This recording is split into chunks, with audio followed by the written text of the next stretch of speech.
Now, you did have a little stormy moment at Snatch Games at Sea. There was a storm at sea when you did Celine Dion. First of all, it was thickening. Y'all can't tell me nothing. Okay. Yeah, it was not my finest moment, but it was my finest episode. Because we had a good arc. Yes. What they call in the business as an arc. Yes, that was a reality show producer's dream because the second half of that episode was the epic lip sync of Sorry Not Sorry with Evie. Yes. Now, take me back to that moment. Still, in my opinion, Brooke, one of the finest duo lip syncs ever in Drag Race. I during your guys' after show time, would watch you and Evie alone doing the number and be like, oh, they're still serving it. I think I messaged you and was like, girl, I just watched you do it. You did. And you were like, I've done that's my 900th time doing that number. Oh, I know. I love Demi Lovato. I never want to do that number ever again. Yeah, it's really weird. All of the lip syncs I performed on Drag Race, that was the least nervous I was the entire time I was there, because like that's what I know how to do. I'm a performer, and especially that one. Like I do that song every weekend when I was at play. Like it's in my body. I know it. So I was super comfortable doing it. That week, that episode was just horrible though. You know when you just have an anxiety, I call it anxiety belly. When it's just that thing in your stomach. I had that for like 24 hours, and I was so thankful that week it was sequins and I got to do that disco reveal, because I was like, I think this is going to be a moment. I remember walking out on that stage, and I'll never forget. I walked, and I did it. And as soon as I did it, I just started walking in, and I just saw RuPaul's face, and he was just like, like it was just that dream reaction that you dream about. You know, everyone wants that when you get on Drag Race. You want that moment, that I gagged them moment, and I had not really had that so far, and I finally got that, and I was like, yes. I got my little piece of TV moment. So that was really special, and they were just eating up that runway. And then obviously Snatch Game, not so much, but I knew I was going to be in the bottom. I just figured I was, because me and Evie had both done so terribly in Snatch Game that I was like, it's probably going to happen. Right. But I was super chill. I was super relaxed. I was drinking and untucked, having a good time, not listening to my music. The producer's like, you weren't really listening to your music. I was like, no, I know the song. I know this song. I knew it was coming. And then it happened, and I was just, okay, I was prepared. There was no like, oh, can't believe it's me. I was like, obviously it's me. Right. Like we were that bad that even my runway was not going to save me. But everyone else thought I was safe because of my runway. They're like, oh no, it's not going to be you. And I was like, yeah, it is. And thanks to them, we got TV joy. I mean, it was just such a beautiful moment to see. It was great. I did think there was a good possibility I could go home, because Evie was the one person I was like, I don't want to lip sync against her. She was the one, because she's an insane lip syncer. She's so talented, and she, like, I'm ballet and shit. I can do stuff, but her body can do stuff that my body cannot do at all. So I was like, oh fuck. So I was pulling every single trick I had. I was like, if I ever have to lip sync again, that sucks, but I'm literally, every trick I have is being pulled out right now. And that's why it was so great. Yeah, like good. Nothing. I left nothing behind on that lip sync.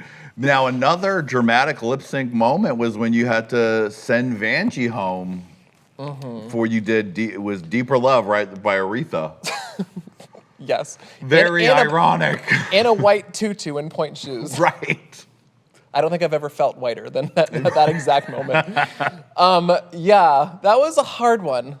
I just remember at that point, honestly, I was like, I'm just going to do it. I'm going to have fun. I'm going to go for it. Like, I was so tired. I was just tired.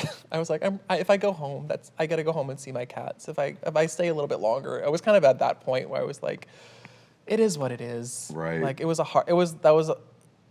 exhausted just mentally and physically at that point. I think as we all were. But I pulled it out, and I had a lot of fun doing it. And again, we had a conversation before, like, you give it your all, I'm going to give it my all, and whoever goes home goes home. And we're like, don't spare anything on my behalf.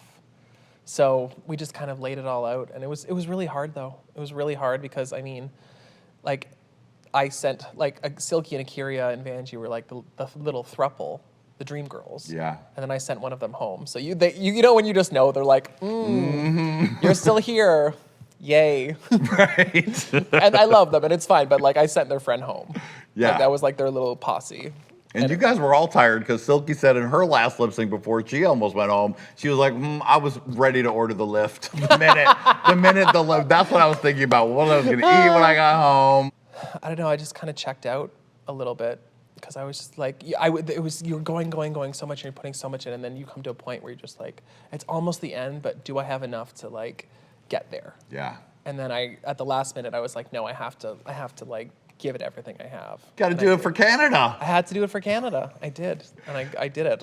So you got to the finale, the last big finale we've seen in a while. Oh my God, I know. What were your feelings going into the finale? Because the show had been airing, you were getting great response. I just wanted to go in and have a good time. That was kind of my main thing. I was like, because I stress myself out a lot. I get in my head. You saw it on the show. I did that, and then so I was like, I just want to have fun. I just want to have fun. Please, like, let me have fun just once. Just once. I want to just go in and have like legitimately a good time from beginning to end. So that was my goal. And I did. I had a really good time. I had so much fun with that first lip sync with Silky. It was amazing. And really, my goal, this may sound weird, but getting on the show, my goal was never to win. Winning was always amazing and it would be great, but I had seen people on the show and I had seen people do so well without winning. So I was like, I want that. I want to get on and just really connect with people and make people like me and kind of see who I really am and enjoy my talent, and that will be enough for me. Winning isn't everything in my book. So I just wanted to go on and have a good time, and as soon as I got to that top 2 lip sync, I remember walking off from my lip sync with Silky, and I literally started just jumping up and down because I was like, I did it. I got the top 2. If I win or not, I don't fucking care. I achieved that goal. That's what I wanted to do. And I was just so proud of myself. I really was so proud of myself. And having my mom right there was just amazing, cheering me on. My brother was there. My best friend was there. It was just a really special, special night. And you served in beautiful looks. I especially love that you had that big cape on that said reveal. Because it was like everyone had been going for reveals after reveal. You really just put a pin right on it. I did. Well, I remember like thinking, watching the season 10 finale, and I was like, it was just, like you said, reveal upon reveal. And I was like, okay, well, what am I going to do? So my first lip sync with Silky, I did the shoe reveal. Right. That had the point shoes. So that was great. And yeah, then I was like, so fun.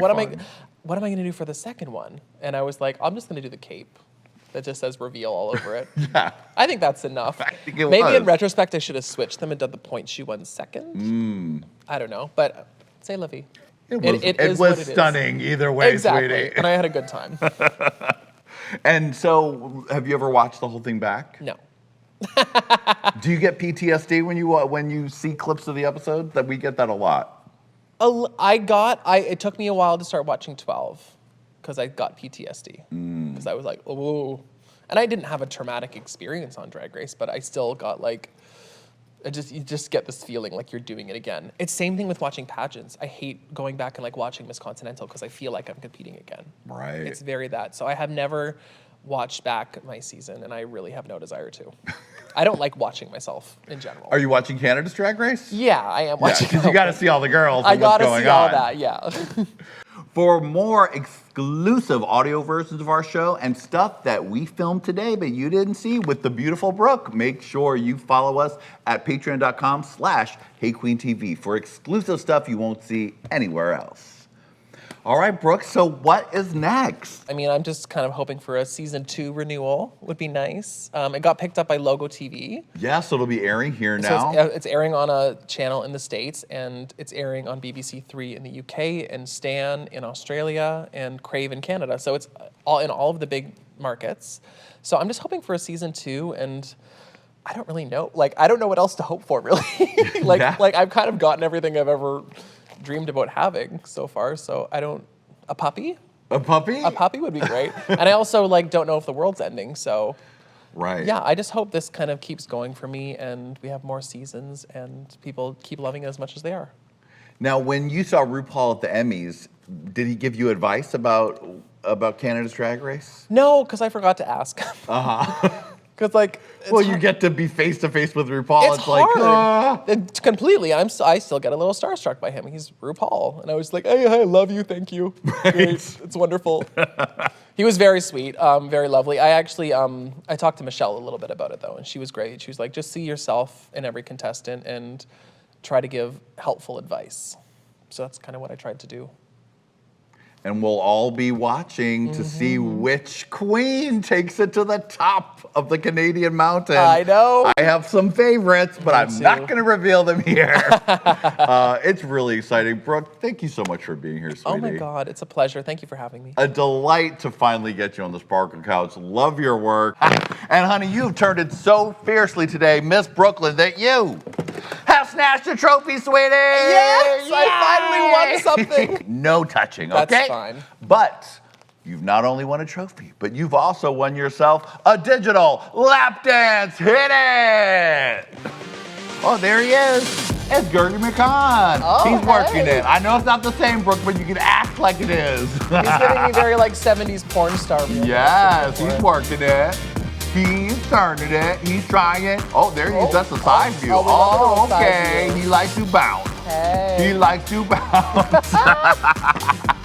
Thank you so much for being here, sweetie. Thank you. I love you. Thank you for having me. You're stunning. You are the queen of the North, darling. Damn Skippy. Yes, honey.